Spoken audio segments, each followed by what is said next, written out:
अब gas cylinder 500 रुपए सस्ता मिलेगा। 500 रुपए। पहले एलपीजी सिलेंडर 200 रुपए सस्ता मिलता था। एक महीने पहले 200 रुपए और सस्ता कर दिया गया। सरकार ने रक्षाबंधन पर यह तोहफा दिया था। अब सरकार ने 100 रुपए और सस्ता कर दिया है, जिसे प्रधानमंत्री मोदी ने दीपावली का तोहफा कहा है। मतलब अब एलपीजी सिलेंडर 500 रुपए कम में मिलेगा, जिसका मतलब है जो 1100 का सिलेंडर था वो अब लगभग 600 रुपए में मिलेगा। उज्ज्वला योजना में लोगों को यह फायदा मिलेगा, जिससे 10 करोड़ परिवारों को लाभ होगा। इससे सरकार पर 8,000 करोड़ का बोझ पड़ेगा। 75 लाख नए एलपीजी कनेक्शन का फैसला हुआ है। सरकार इस टारगेट को 3 साल में पूरा करेगी। सुनिए, प्रधानमंत्री मोदी ने खुद रैली में इस बात को दोहराया। भाजपा सरकार ने तय किया है कि अब उज्ज्वला की लाभार्थी बहनों को केंद्र सरकार की तरफ से गैस सिलेंडर सिर्फ 600 रुपये में मिलेगा।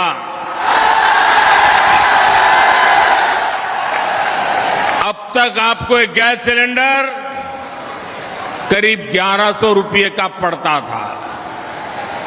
रक्षाबंधन के दौरान हमारी सरकार ने उज्ज्वला लाभार्थियों के लिए गैस सिलेंडर 400 रुपये तक सस्ता किया था। और अब नवरात्रि, दशहरे, दीपावली से पहले उज्ज्वला सिलेंडर को 100 रुपये और सस्ता कर दिया गया जाएगा। लेकिन मोदी अब चुनावी मोड में आ चुके हैं। मोदी का चुनावी चक्रव्यूह। प्रधानमंत्री पिछले कुछ दिनों में ताबड़तोड़ रैलियां कर रहे हैं। ये देख रहे हैं, ये तस्वीर मैं आपको दिखा रहा हूं। राजस्थान में जोधपुर में थे प्रधानमंत्री नरेंद्र मोदी और रथ पर सवार थे। लोगों का अभिवादन स्वीकार कर रहे थे। एम्बियंस हो तो दीजिए प्लीज। अगली तस्वीर दिखाइए जरा। ये आप देख रहे हैं जबलपुर। जोधपुर के बाद सीधे पहुंचे जबलपुर, यानी राजस्थान से मध्य प्रदेश पहुंच गए। वहां प्रधानमंत्री रैली में थे और इस ताबड़तोड़ रैलियों के बीच विरोधियों पर हमले भी कर रहे हैं। अशोक गहलोत से पीएम मोदी ने कहा, गहलोत जी ये बहुत हो गया, अब आप आराम करिए। सुनिए जरा। सबसे लोकप्रिय नेता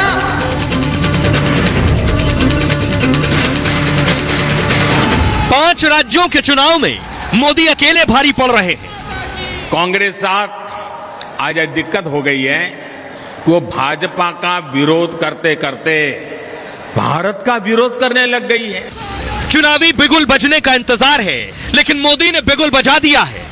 भाजपा सरकार ने भारत को 10वें नंबर से 5वें नंबर की आर्थिक ताकत बना दिया है। कांग्रेस तो इससे भी परेशानी है। राजस्थान से लेकर मध्य प्रदेश तक और छत्तीसगढ़ से तेलंगाना तक मोदी की धुआंधार चुनावी रैलियों ने इन राज्यों का माहौल गर्म कर दिया है। जोधपुर में आज उनके निशाने पर सीधे सीधे अशोक गहलोत रहे। सरकारी कार्यक्रम था, लेकिन मुख्यमंत्री जी गायब थे। क्यों गायब थे? क्योंकि उनको भरोसा है मोदी आएगा तो सब ठीक हो जाएगा। और मैं भी उनको भी कहता हूं, आप विश्राम कीजिए, अब हम संभाल लेंगे। जोधपुर के बाद मोदी सीधे मध्य प्रदेश के जबलपुर पहुंचे। जोधपुर में गहलोत निशाने पर थे तो जबलपुर में पूरा इंडी गठबंधन रडार पर था। तो सवाल यह, क्या मोदी ने विपक्ष के सामने चैलेंज पेश कर दिया है? क्योंकि एक तरफ मोदी है तो दूसरी तरफ सब। लेकिन अब तक की चुनावी रैलियों से लगता है कि मोदी ने विपक्ष के सामने बड़ी लकीर खींच दी है। पटना, बेंगलुरु और मुंबई में बैठकें करने के बाद भी इंडी गठबंधन को लेकर सस्पेंस बना हुआ है कि क्या वो मोदी को रोक पाएंगे।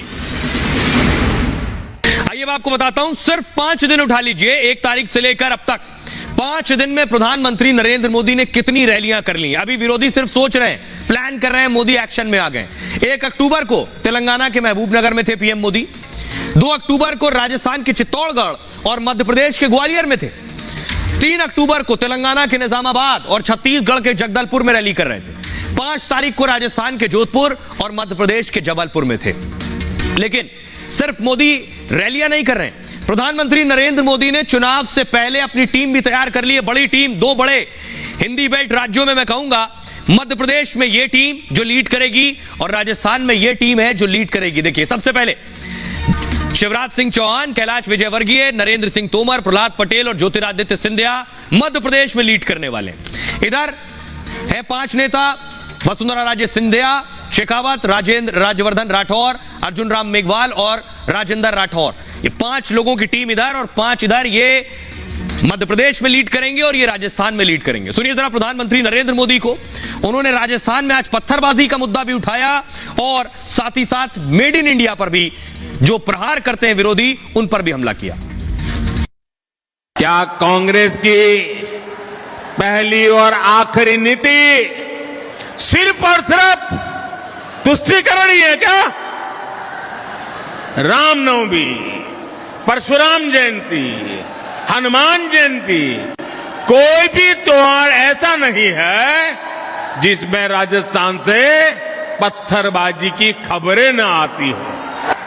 अब देखिए कितने बड़े गर्व की बात है कि भारत ने made in India corona vaccine बनाकर अपने देशवासियों के साथ साथ दुनिया के करोड़ों लोगों का जीवन बचाया।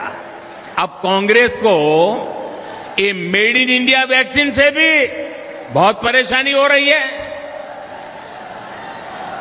वैक्सीन से जुड़े भारत के भगीरथ प्रयास, इसकी दुनिया में चर्चा हो रही है, हमारे वैज्ञानिकों की चर्चा हो रही है। आइए अब आपको बताऊं, राजस्थान के बाद मध्य प्रदेश की बात करते हैं। एक सवाल उठ रहा है कि आखिर मध्य प्रदेश का मुख्यमंत्री कौन होगा? क्या शिवराज सिंह अब मुख्यमंत्री नहीं बनेंगे? बहुत सी अटकलें हैं, बहुत सी कयासबाजियां, एक्सपर्ट्स भी राय रख रहे हैं। लेकिन एक ये तस्वीर देखिए वायरल थी कि कैलाश विजयवर्गीय का नाम आया कि उन्हें चुनाव लड़ना है इंदौर से, उसके बाद वो मेहनत से जुट गए। देख रहे हैं ये बाइक पर सवार है कैलाश विजयवर्गीय, प्रचार पर निकले, बीच में बैठे इंदौर की गलियों में घूम रहे हैं। कैलाश विजयवर्गीय क्या मुख्यमंत्री होंगे?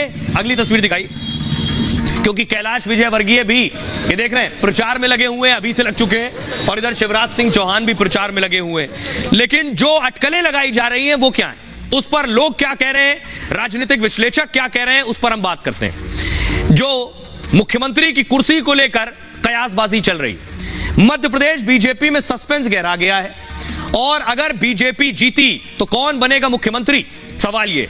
इस पर तरह तरह की अटकलें लग रही। सस्पेंस कैलाश विजयवर्गीय के बयान से और बढ़ गया है।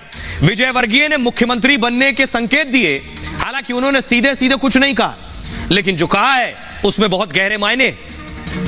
विजयवर्गीय साहब ने कहा, मैं केवल विधायक बनने तो आया नहीं हूं, पार्टी मुझे बड़ी जिम्मेदारी देने वाली है, बड़ी जिम्मेदारी मिलेगी, बड़ा काम करूंगा, पार्टी ने सोच समझ कर ही मुझे टिकट दिया, जीत के बाद मैं केवल विधायक बनकर नहीं रहूंगा।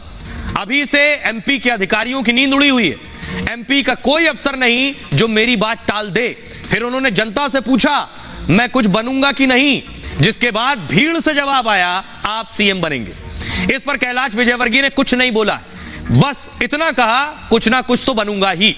अब देखिए शिवराज सिंह चौहान क्या करें। नेताओं के बयानों से आप बिटवीन द लाइन बहुत कुछ समझ सकते हैं। शिवराज सिंह चौहान कह रहे हैं, ऐसे में सवाल यह है कि क्या शिवराज की विदाई तय है? सस्पेंस खुद शिवराज सिंह ने ही और बढ़ा दिया है।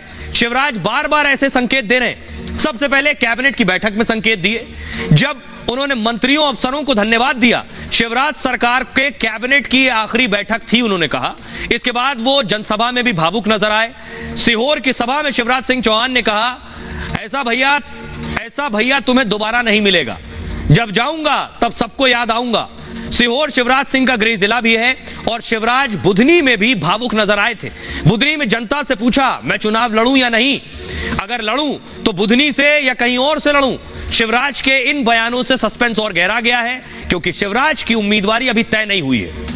वो कहां से लड़ेंगे या नहीं, इस पर भी सस्पेंस है, क्योंकि पार्टी ने अभी तक उन्हें टिकट नहीं दिया है। कैलाश विजयवर्गीय और नरेंद्र सिंह तोमर जैसे दिग्गज मैदान में आ चुके हैं। ओबीसी चेहरा प्रहलाद पटेल भी मैदान में आ गए हैं। खबर है कि ज्योतिरादित्य सिंधिया भी मैदान में होंगे। पार्टी सामूहिक नेतृत्व में चुनाव का ऐलान भी कर चुकी है।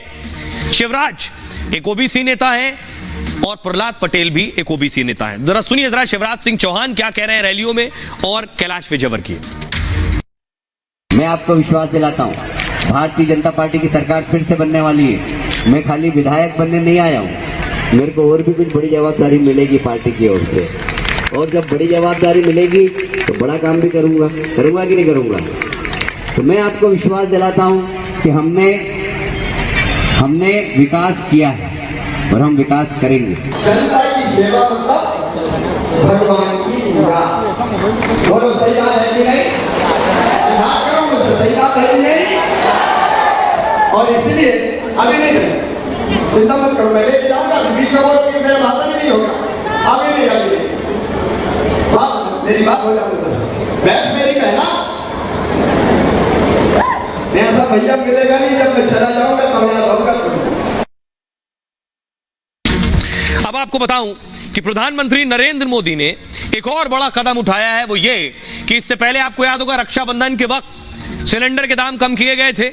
आज फिर ऐलान हुआ, प्रधानमंत्री ने रैली में सिलेंडर के दाम कम करने की बात दोहराई है। देखिए जरा, जो उज्ज्वला योजना के तहत सिलेंडर लेते हैं, अब उनके लिए सिलेंडर कितने का हो गया है। चुनाव से पहले यह बड़ा तोहफा है, मोदी ने जनता को यह तोहफा दिया है। उन्होंने गैस सिलेंडर और सस्ता